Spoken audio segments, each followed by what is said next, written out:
les decía que el ciclo del agua eh, está aconteciendo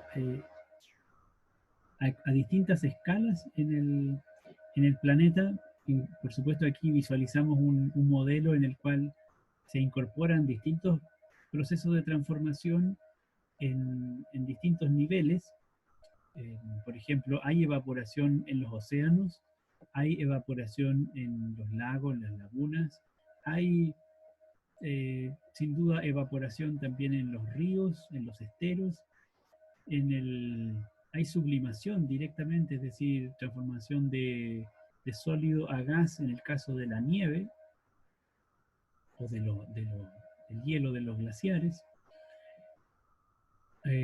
Pero también hay evaporación en la cocina de nuestra casa o en la transpiración de nuestros cuerpos, por ejemplo, o del cuerpo de los animales. Es decir, estos procesos de transformación que son parte del ciclo del agua están aconteciendo en, en, distintos, en distintas escalas y en todo momento.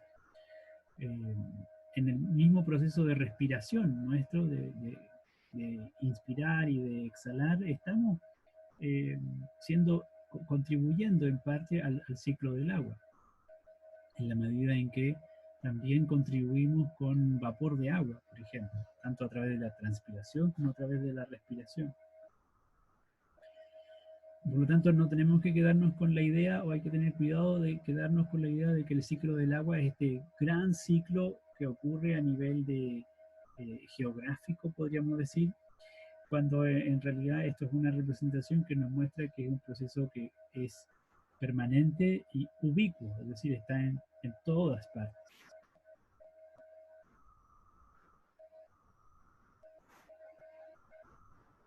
Por último, para tener presente que así como hay una dinámica del agua, de la hidrosfera asociada al ciclo del agua, en estos procesos de transformación, que por supuesto mantienen constante la cantidad de agua disponible, aun cuando la cantidad de agua disponible se mantenga constante, por supuesto, el agua no siempre, la cantidad de agua disponible para el consumo humano no siempre es constante, porque recuerden que el agua está finalmente escurriendo a los océanos, es decir, está haciéndose agua salada.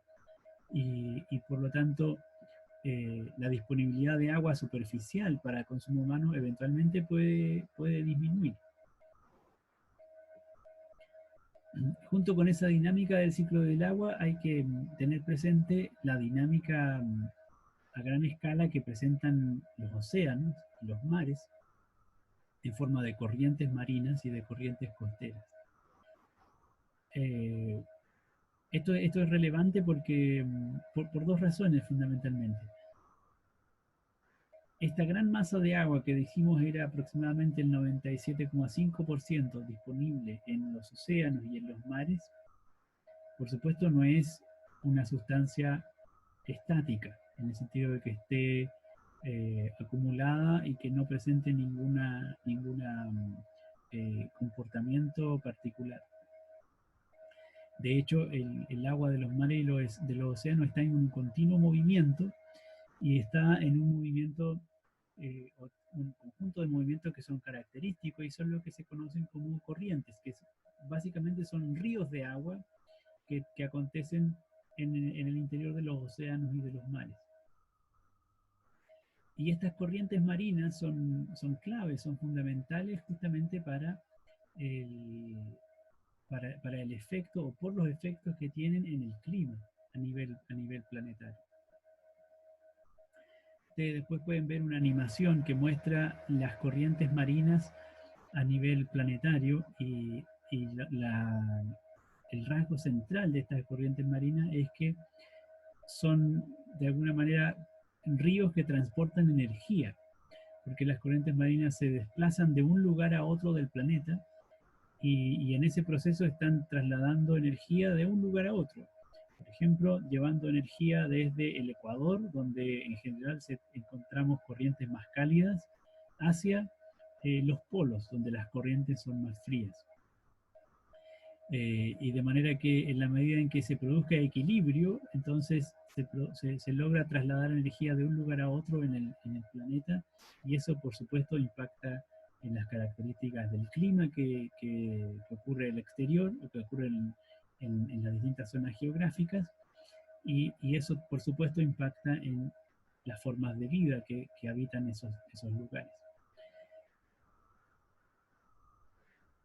Es el caso, por ejemplo, de nuestra costa, donde estamos fundamentalmente impactados por las características de la corriente de Humboldt, esta corriente marina que proviene, o que es un brazo de una corriente oceánica que proviene de la Antártida, y por lo tanto es una corriente de agua muy fría, que impide la evaporación, o que disminuye la tasa de evaporación, especialmente en la zona norte de Chile. Como la tasa de evaporación del mar es más baja en esta zona, entonces la, la precipitación luego en el continente también es menor, y entonces tenemos acá en América el continente más seco del planeta, o sea, el desierto más seco del planeta. Y otro tipo de corriente, que es la que se da en las costas, podemos decir que son corrientes más superficiales y que están asociadas fundamentalmente a diferencias de temperatura debido a la radiación solar y debido a la acción del viento. Lo interesante es que estas corrientes provocan un movimiento continuo de los nutrientes para la proliferación de seres vivos en esta zona.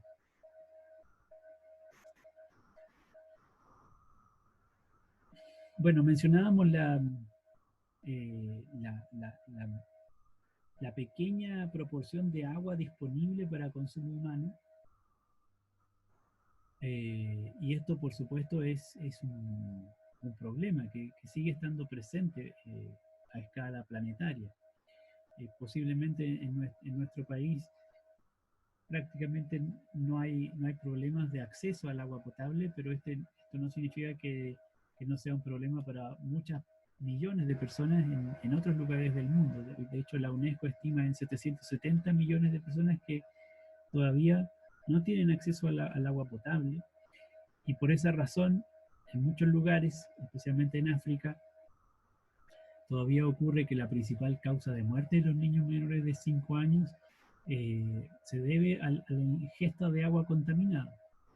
Eh, Justamente dado que no hay fuentes de agua potable, entonces las fuentes de agua muchas veces están contaminadas, y de ahí se derivan problemas digestivos que le causan la muerte a los niños en estas zonas del planeta, fundamentalmente por deshidratación, dado que al consumir agua contaminada, entonces se produce diarrea, y la diarrea básicamente lo que hace es eh, deshidratar a los menores. Así es que es un problema todavía, a lo mejor para nuestro contexto, muchas veces incomprensible, pero muy urgente a escala planetaria. Y en el caso nuestro, en el caso chileno, también estamos experimentando un proceso de cambio climático probablemente sí, muy significativo. Este dato es del año pasado, de febrero de 2019, eh, según el cual en algunas zonas del país la disponibilidad de agua se había reducido a un porcentaje muy, muy significativo. A fines del año 2019 ese porcentaje había crecido muchísimo, porque el año 2019 fue uno de los más secos en la historia reciente. Y ese es un fenómeno que todavía estamos experimentando, que todavía estamos viviendo, que, que probablemente no ha llegado a su desenlace final. Digamos, más allá de que este año 2020 sea más lluvioso eventualmente que el 2019, parece ser que Chile en general está experimentando un proceso de desertificación que avanza desde el norte a sur. Por esto entonces hay que tener mucha precaución al consumo de agua en Chile, y para visualizar, para proyectar formas o mecanismos para ahorrar o para hacer más eficiente su consumo. Y aquí es importante tener presente cómo se distribuye el consumo de agua en nuestro país. Estos datos son del 2017, los cuales muestran que del agua disponible para consumo humano, para uso humano, el 59% se utiliza en el sector forestal y un 37% en el sector agrícola. Si se extrae de este gráfico todo el consumo forestal, es decir, dejamos por fuera el consumo forestal y nos quedamos con el resto de los consumos, fíjense cómo se distribuye el consumo, alcanza un 88% el consumo agrícola y apenas un 6,3% corresponde al agua potable y saneamiento, es decir, el agua que se consume a nivel de municipios o a nivel comunal. Entonces, las preguntas que hay que hacer es de qué manera incentivar o fomentar la eficiencia en el consumo, en el uso y en el consumo de agua, considerando esta distribución. Son problemas que estamos hoy día enfrentando y para los cuales hay que buscar justamente soluciones. Uno de ellos es el que mencionaba, por ejemplo, su compañera hace un momento acerca de la transformación de agua de mar, agua salada, en agua potable o agua para uso minero, por ejemplo. Son mecanismos que se están ya hoy día implementando. Pero, profe, eso no, el hacer eso agotaría el agua del mar, o es imposible que pase eso. Yo diría que es imposible, porque la escala de consumo, el nivel de consumo humano de agua no es muy alto. Y finalmente, recuerden que el ciclo del agua implica que el agua se puede volver a reutilizar siempre. Así es que, por ejemplo, el uso de agua en minería en general es agua que se utiliza para enfriamiento o para disolución de materiales. Y esa agua finalmente va a hacerse parte del ciclo del agua y por lo tanto va a estar disponible nuevamente, ya sea a través de aguas subterráneas o finalmente por escurrimiento hacia los océanos. Por supuesto, sí hay un problema si es que el agua se comienza a contaminar. Y allí, claro, tenemos problemas más graves, porque más allá de que se agotara el agua en los mares o en los océanos, el problema es que tenemos mares y océanos que están muy contaminados. Y eso impacta en la diversidad biológica, en la diversidad de especies y por lo tanto impacta en las cadenas alimentarias. Y se impacta en las cadenas alimentarias, por supuesto, puede tener impactos a gran escala luego en las formas de vida, incluso humanas. Entonces, en la transformación de agua salada en agua potable, yo diría no tiene un impacto negativo necesariamente por el hecho de consumir agua. Tiene otros impactos negativos más bien por el hecho de que puede alterar justamente la biodiversidad de un ecosistema y por lo tanto puede tener impacto a nivel de algunas especies. Y por otra parte está el problema o el fenómeno de la contaminación, que de todos modos sí hace que haya menos agua disponible, tanto para las especies que no son humanas como para los humanos.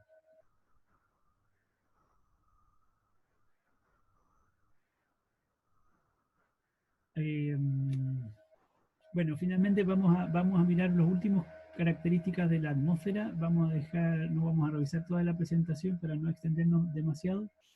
Simplemente mencionar que se trata de la capa externa de la Tierra, fundamentalmente gaseosa, y aquí nuevamente nos sirve la analogía de la manzana para considerar el espesor de la atmósfera en comparación con el tamaño del planeta. La verdad es que la vida, toda la vida sobre la Tierra ocurre en una capa de no más de 12 kilómetros de espesor. Y la cáscara de la manzana equivale aproximadamente, para el tamaño de la manzana, y por lo tanto haciendo la analogía con la Tierra, la cáscara de la manzana equivale más o menos a un espesor de unos 100 kilómetros. Así que imagínense lo delgada y lo delicada que es esta capa de gas en la cual ocurre el fenómeno biológico. Lo delgada que es y lo importante que por lo tanto se vuelve para toda vida sobre la Tierra. Les decía entonces que la vida ocurre en esta primera capa de 12 kilómetros de espesor, donde fundamentalmente ocurren también la mayoría de los fenómenos meteorológicos, es decir, lluvias, tormentas, ciclones, etc. Sin embargo, la atmósfera presenta una estructura también de capas características que en general, por supuesto, disminuye en temperatura inicialmente. Fíjense, a la derecha tenemos la escala de temperatura. La temperatura a la escala a nivel del mar, a nivel de superficie promedio es de unos 20 grados y disminuye rápidamente hasta menos 60 grados a los 12 kilómetros de altura.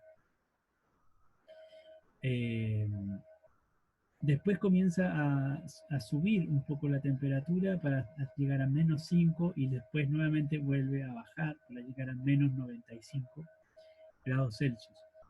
Pero después de ese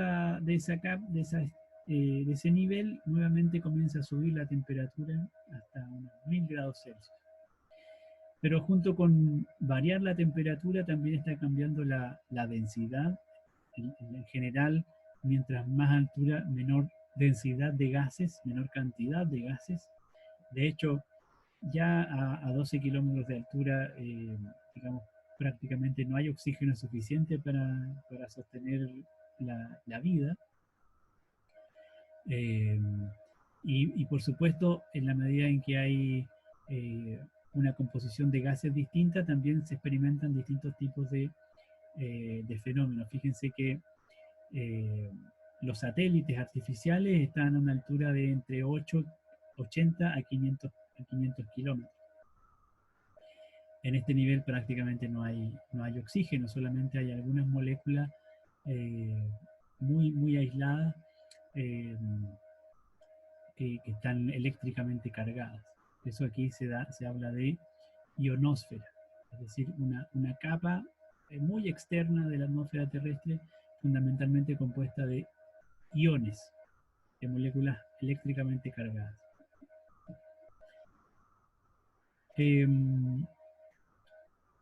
La atmósfera, por supuesto, no siempre fue como es hoy. Experimentó un proceso de formación muy interesante, dado que de alguna manera tuvo que haber llegado a tener las características que tiene hoy y que son aptas para la vida. Pero eso no fue justamente no fue como era cuando recién se formó el planeta, en la cual los gases que principalmente uno encontraba en la atmósfera provenían de la actividad volcánica, la actividad geológica. O sea, había una gran cantidad de dióxido de carbono, una gran cantidad de azufre, mucho vapor de agua. El agua en general estaba en estado de vapor, dado que recuerden que estamos hablando en esta primera etapa, hace 4.500 millones de años, de una esfera incandescente. El planeta era eso, un planeta caliente. Así es que era una atmósfera muy densa, con mucho vapor de agua, con mucho nitrógeno, probablemente de una alta temperatura. Pero en la medida en que la actividad geológica comienza a disminuir y la corteza se comienza a enfriar, entonces el vapor de agua también comienza a condensarse y forma los océanos. El dióxido de carbono, que también era tenía alta concentración en esa atmósfera primitiva, comienza a precipitar, a reaccionar químicamente con las rocas y se disuelve entonces en los mares, y de ahí que los océanos sean salados, es decir, se formaron sales por esta reacción del dióxido de carbono, carbonato de calcio especialmente, que dotaron de sales al agua. Sabemos que de alguna manera No sabemos cómo, pero sabemos que de alguna manera se originó la vida hace unos 3.500 millones de años. Y esas primeras formas de vida en algún minuto, cuando alcanzaron su complejidad suficiente, tuvieron la capacidad de realizar fotosíntesis. Se cree que los primeros organismos primitivos que realizaron fotosíntesis eran algas unicelulares, que por supuesto habitaban los océanos, y esto significa que estas algas tenían la capacidad de absorber dióxido de carbono y de producir o de emitir oxígeno. Y ese oxígeno, producto de millones de células, millones de algas durante millones de años, se fue acumulando en la atmósfera. De manera que continuamente la concentración de oxígeno en la atmósfera fue aumentando. Y ese aumento de oxígeno en la atmósfera justamente permitió luego la evolución de otras formas de vida más complejas fuera de los océanos, cuya forma de producción de energía ya no descansaba en la fotosíntesis, sino que en el consumo de otros seres vivos, y se utilizaba el oxígeno como fuente de energía. De ahí entonces pasamos a esta cuarta etapa, en la cual nos encontramos hoy en día.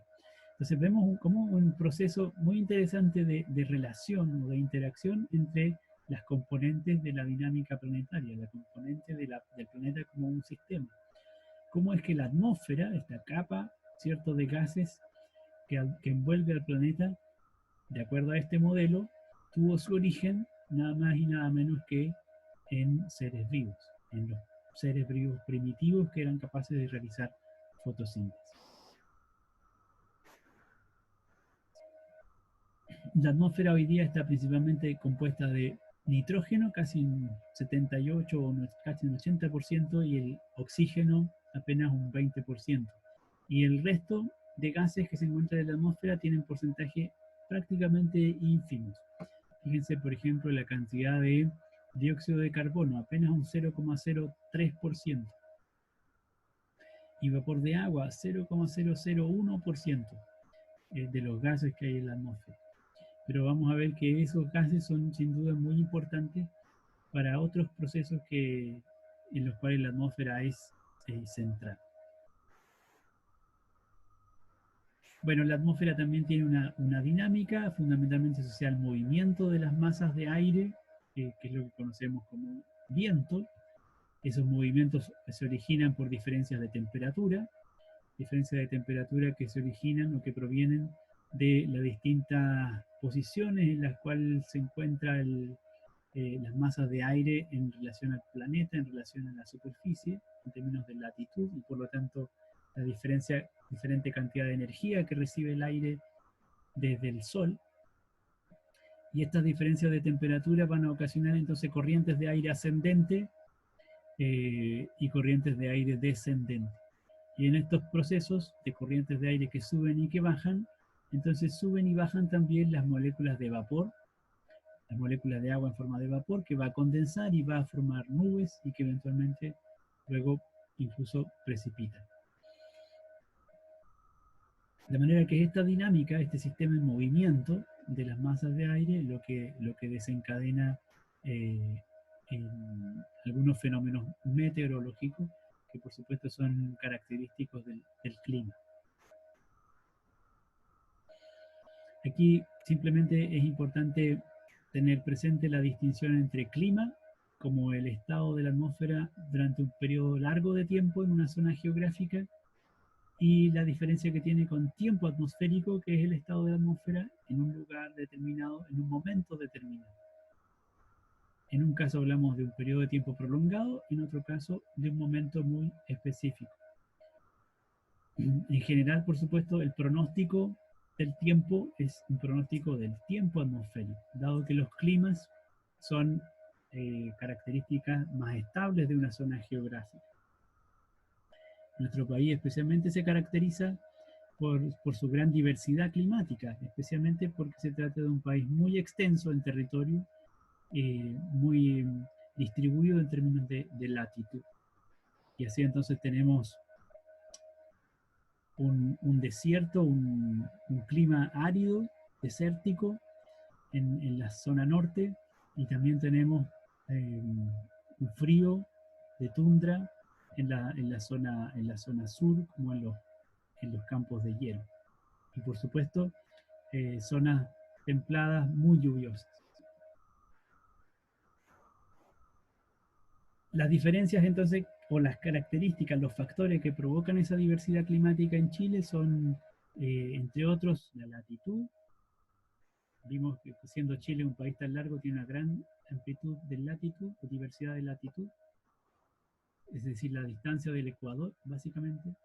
Pero también Chile tiene una gran diversidad de altitud, debido a que tenemos cordillera y mar. Por supuesto, las corrientes oceánicas que impactan con nuestra costa y están influyendo en el clima. Cuán cerca o cuán lejos nos encontremos del mar también juega un factor relevante en decidir o en definir el clima de un lugar. Cuánta protección y la proximidad a los ríos, protección tienen las montañas o realizan las montañas de una zona geográfica. Y cuánto la orientación respecto del sol, cuánta radiación se puede recibir en un determinado lugar. Estos factores inciden en determinar o en definir el clima de un lugar. Esos factores lo que hacen entonces es decidir o influir en lo que llamamos los elementos o los componentes del clima, que nos permiten caracterizar justamente ya sea el clima o el tiempo atmosférico. Y esos elementos son la temperatura, la presión atmosférica, el viento, la presión, la precipitación y la humedad.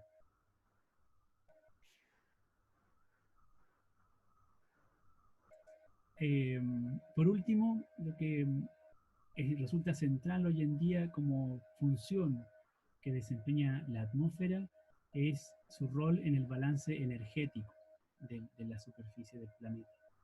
Esto dado que, por supuesto, la Tierra tiene una energía interna que está liberando al exterior, pero fundamentalmente todos los procesos, especialmente biológicos, pero también físico-químicos que ocurren en la atmósfera, provienen, se derivan de la radiación que se recibe del Sol. Esta radiación, en parte, es incorporada a la atmósfera y es absorbida por la atmósfera, en parte es reflejada por la atmósfera, en parte es absorbida por la superficie del planeta, pero a la vez especialmente es absorbida por lo que llamamos gases de efecto invernadero. Si es que no tuviéramos gases de efecto invernadero, entonces mucha o prácticamente toda la radiación que recibimos del Sol sería emitida nuevamente a la atmósfera. Y si la radiación se perdiera, perdón, sería emitida nuevamente al espacio. Y si toda esa radiación se emitiera nuevamente al espacio, entonces la temperatura del planeta sería muy, muy baja y no tendría posibilidades prácticamente de desarrollar fenómenos biológicos.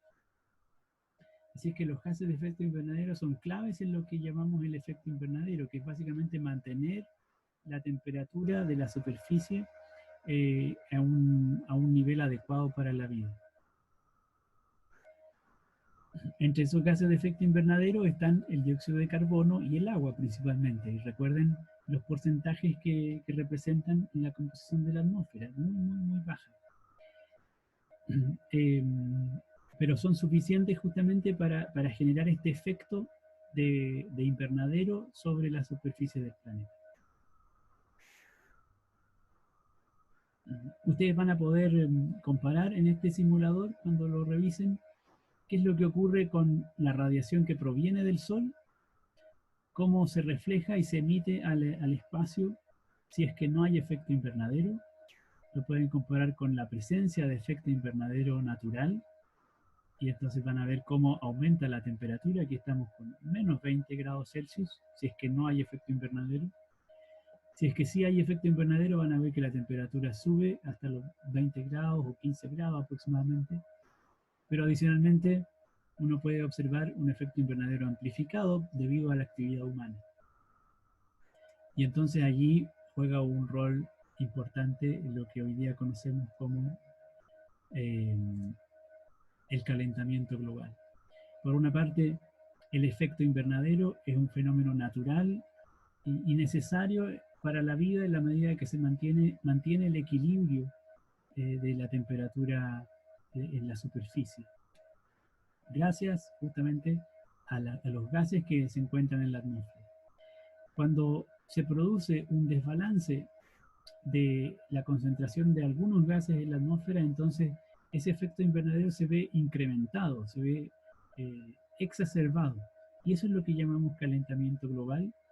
Y las principales factores hoy en día considerados como relevantes para incrementar ese efecto provienen de la acción humana, especialmente debido al incremento de la emisión de gases como el dióxido de carbono desde la época de desarrollo industrial. El problema es que en la medida en que hay más gases de efecto invernadero, es decir, más gases capaces de acumular energía en la atmósfera, entonces eso tiene como consecuencia un aumento de la temperatura global. Y un aumento de la temperatura global por sobre los niveles a los cuales se encontraba el planeta en los últimos varios miles de años, entonces va a desencadenar cambios climáticos importantes. Eventualmente derretimiento de casquetes polares, eh, derretimiento de glaciares, por lo tanto aumento del nivel del mar, cambio en las corrientes marinas, y si hay cambio en las corrientes marinas, hay cambios en la biodiversidad, hay cambio en el clima, etc. Muchos de esos procesos, muchos de esos fenómenos de transformación o de cambio los estamos experimentando actualmente. Bueno, y con eso finalizamos esta extensa presentación acerca de la Tierra como sistema y especialmente estos tres subsistemas que hemos revisado: la geosfera, la hidrosfera y la atmósfera. Nos queda por mirar o por revisar la biosfera, que lo vamos a hacer el próximo viernes, buscando justamente evidenciar la relación entre los seres vivos y el planeta en cualquiera de estas otras dimensiones, tanto la geosfera como la atmósfera y la hidrosfera.